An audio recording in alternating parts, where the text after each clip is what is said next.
On ancient roads and in medieval alleyways in London, a very modern battle is brewing. Black cabs, which are as synonymous with that city as Buckingham Palace, will soon be competing with artificial intelligence-powered autonomous taxis. Tech companies promise these AI inventions, some of which are already operating in several American cities, are safer and smarter than human drivers. But as we found out, London's cabbies aren't about to hand over their keys. After all, just to get a license, they've already proven their own kind of intelligence, studying, often for years, to pass a 161-year-old test called the knowledge. There's nothing artificial about it. They just have to memorize 25,000 streets and thousands of landmarks and businesses and know the shortest routes between them all. Look, we're the oldest form of transport in the world. Fact, we come before buses and trains and stuff. Yeah, we are the icons of London.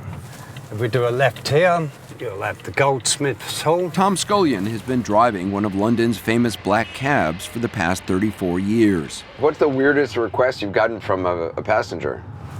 What, this week? Or you wouldn't believe. There's a guy, it's a regular ride, and he's got an Irish wolfhound dog. Gives you a bit of paper where the dog lives. Dog jumps in the bag. One of the best customers I've got. Never says a word, never complains about the ride. But we get people hailing us down in the morning, take my kid to school. Never seen me before in their life, probably never see me again. That's the trust we get.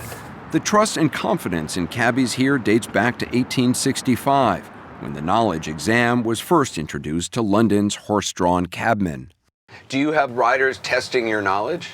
Every ride. Which way you going, mate? And Google says this and Google says that. You're never going to beat the knowledge. Your knowledge is better than what a Google map will tell you to go. Oh, don't make me laugh. Seriously, you know. It's like comparing a hot dog vendor to Gordon Ramsay. At the Transport for London office, nervous, aspiring cabbies dress up in their Sunday best to take a series of oral exams known as appearances. Whenever you're ready, sir, we'll go from Soho House, 40 Greek Street, to the Chancery Rosewood, please. Candidates are quizzed on how to get between two random points. Live on left Greek Street, right Shaftesbury Avenue, left Great Windmill Street, forward Haymarket. Right. As examiners measure the distance, ensuring they're calling the shortest route. Unfortunately, sir, I can't score you today. He failed this round, but for those who do pass the knowledge, this memorization has proven to be so challenging, it can change the structure of their brains. A study from University College London found cab drivers' posterior hippocampi, the part of the brain linked to memory, got bigger throughout their careers. Everyone in their profession has had to train themselves with knowledge to be the best what they are. And that's what we're doing. Stephen Fairbrass has been trying to pass the knowledge for 8 years.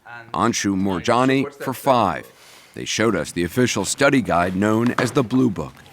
These are like the points of interest that any paying customer would want you to take them to. I mean, there's thousands of them. Yeah, 6,000 of them. I just have to look at this. The Last Judgment PH, the Law Society Hall, the Londoner Hotel, the Marquis, the Mon Library, the National Gallery. I mean, this is crazy that you have to know all this. You have to learn individual restaurants. Individual restaurants. Public houses. What if a restaurant goes out of business? And he changes names and then you learn a new name. Then it comes on the list. It comes on the list. Yeah, it goes on the list. Now their knowledge is being tested like never before. Autonomous vehicles haven't been approved to pick up passengers in London yet, but several companies are already trying out their cars here. Wave, a British startup backed by NVIDIA and Microsoft, hopes to be operational later this year, as does Waymo, which is owned by Google's parent company, Alphabet. Takidra Mawakana is Waymo's co-CEO. She says putting more of its robotaxis on the roads can save lives by reducing the 1 million traffic deaths worldwide each year.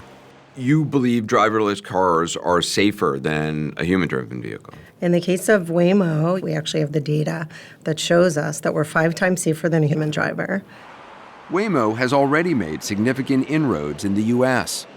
It first began offering rides to customers in a Phoenix suburb in 2020. Now, millions of riders across 11 major U.S. cities are being driven by Waymos each month. Humans want to get in the car, send that last email they didn't get to send, and check on the kid that's screaming. But we're trying to drive and do that.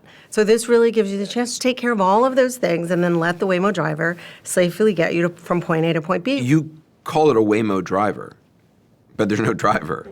We really think it's important to think of it as there is a driver, right? This driver is the most experienced driver in the world. We travel over 2 million miles a week. So humans drive about 700,000 miles in a lifetime. So this is almost 3 lifetimes per week that our fleet is driving. Because it's been trained on every other ride that Waymo's given? At the whole fleet, yes. Waymo's AI has also driven billions of miles in simulation to train for the countless rare scenarios it might face on roads, like snow on the Golden Gate Bridge or even an elephant stopping traffic. Start ride whenever you're ready. In San Francisco, we took a trip in one of its Robotaxis with product manager Chris Ludwig. Happy Friday. It's a little freaky not to have a driver. You hear this all the time, but Yeah, I'm watching the wheel very, very carefully. Yep. But after a few minutes, the ride felt strangely normal. Feels like a very careful driver. Yeah. Our goal is kind of blissfully boring. The car is outfitted with 29 cameras, 6 radars, 5 microphones, and 5 LiDAR sensors, which continuously pulse to measure distances, objects, and people as far as 3 football fields away. Inside, a screen shows riders what the car is seeing. It sees an intersection, 300 feet away, but because there's other cars, I can't see it, but it sees around these other cars. That's right, and that's partly the design of the placement of the sensors makes it superhuman compared to what a human would be able to do. Waymo says the data gathered from these sensors enables the AI to respond faster than a human. We saw that when a woman talking on her phone crossed right in front of us. It's kind of crazy to see a person change their mind and how quickly the Waymo responded to like a slight motion of them moving forward. Exactly, the system has learned to react to those subtle cues because that's what's necessary. Waymo's AI may have a lot of training, but it still makes some rookie mistakes. Oh my God, what the f is that Waymo doing? In Los Angeles, a Waymo drove through an active police scene. Waymo, come on! There's also been incidents of the Robotaxis getting in the way of emergency responders and illegally passing stopped school buses, leading to a software recall and a federal investigation. Back in London, Waymo's Robotaxis have been driving the streets to build a detailed 3D map to train its AI, a company standard before operating in a new area. But it does have competition. We want to make sure our AI can understand every concept it might encounter. Alex Kendall is Wave's CEO. Unlike Waymo's, his artificial intelligence doesn't map out a city before driving in it. How is it possible you don't need to map a city entirely before getting your vehicles to drive autonomously in it? Well, think about how you and I learned how to drive. I learned how to go through a few traffic lights, and that taught me how the concept of traffic lights works. In a similar way, that's how our AI learns. We train it on millions of hours of experience driving all around the world. So this means when it goes somewhere it's never seen before or it's never been mapped, it can understand what's in front of it and make decisions in real time. Wave's Robotaxis are still in testing and not yet available to the public. The products that we're building will use inbuilt sensors. But Kendall believes his AI will be able to more easily adapt to new environments. Let's go for a drive. Okay. He took us to Westminster, a district in London that's home to some of the city's most historic landmarks, to show us where he's been training his fleet since Wave's early days in 2019. And your foot is not, I'm not touching the controls. The AI is controlling the steering, the speed, the indicators, the brake. Until Robotaxis are approved by the government here, a human has to sit in the driver's seat for safety. Here's one of the busier roundabouts in front of Westminster, right in front of Parliament. Lots of tourists around, different vehicles. This guy just crossed into our lane. Now back to another lane. Right. There's a bike that we're going to have to wait for before making the lane change. It's just such a long list of things that can happen on the road. I think that's the main advantage of an AI driver here, is that it can have the intelligence to deal with things that you may never expect on the roads. I'll go lead by Palmer East, left into Marlborough Road. Aspiring cabbie Stephen Fairbrass didn't seem too concerned about that. Do you worry about the future of this? Autonomous vehicles driving around? No. Why don't you worry? To me, the human brain will always be the strongest tool. Can you imagine you're trying to haul down a vehicle with no driver in it? You're standing there in the rain, trying to get home, and that vehicle just drives straight past you because it hasn't got a sensor or a human brain or an eye to turn. So to me, human beings, drivers, always going to be needed. Always. Anshu Moorjani, however, didn't seem so sure. Every profession is being affected by AI. I don't know what it's going to do in near future, but it's always there on your mind that yes, and you're getting into a career not knowing what The future is. the future is.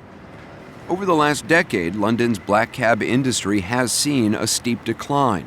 The number of drivers has fallen from 25,000 to 16,000 today.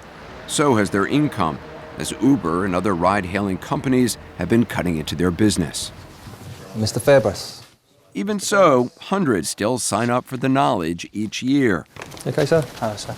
This was Stephen Fairbrass's 20th attempt. We're going to go to the Riding House Cafe, please. Riding House Cafe, sir, is on Great Titchfield Street, sir. Okay, sir? Go right into Mortimer Street, right into Nausea Street, left into Riding House Street, left into Portland Place.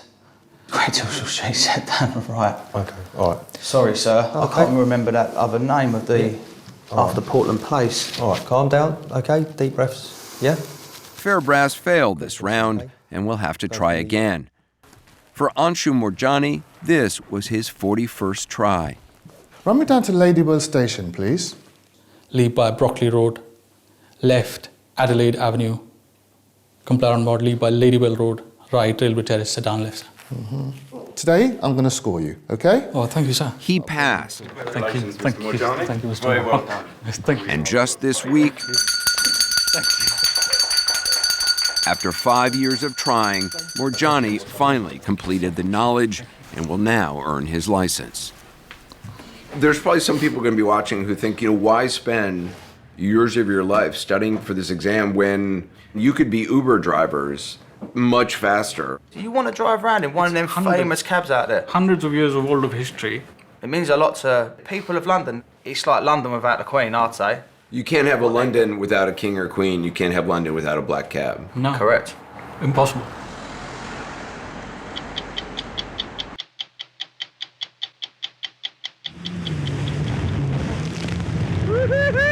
Celebrating 20 years of Anderson Cooper on 60 Minutes. It's a privilege. It's incredible. That's been the honor of a life. Go to 60minutesovertime.com.